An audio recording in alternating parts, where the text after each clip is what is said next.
Assalamualaikum warahmatullahi wabarakatuh. Perkenalkan, nama saya Rizky Nur Fauzan, NIM 2019008214. Saya dari kelas A36 Manajemen. Ya, untuk kebijakan tatap muka di perkuliahan 2021 ini, kita memang harus menyiapkan kesehatan dan keselamatan untuk mahasiswa ya.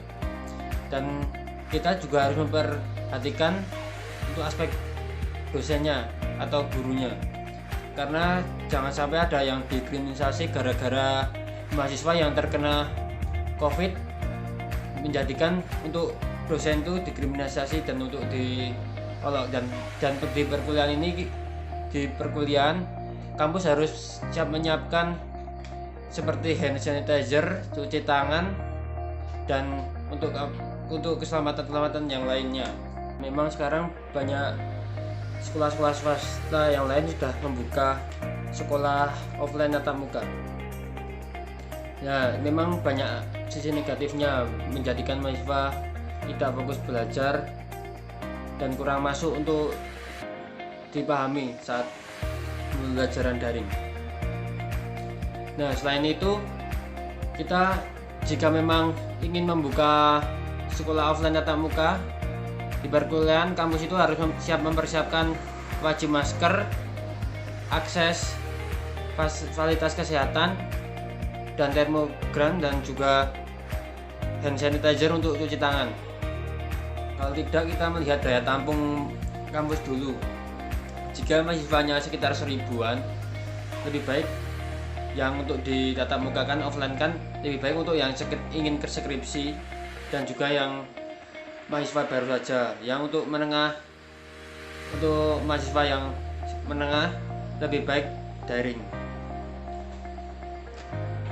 Nah, ini kalau memang ingin untuk tatap muka, kita harus memperhatikan mahasiswa yang di luar Jawa, karena agak susah sih memang untuk di perguruan tinggi, karena tidak tahu kita yang tradisi dari luar, dari Jogja, mungkin ya agak susah.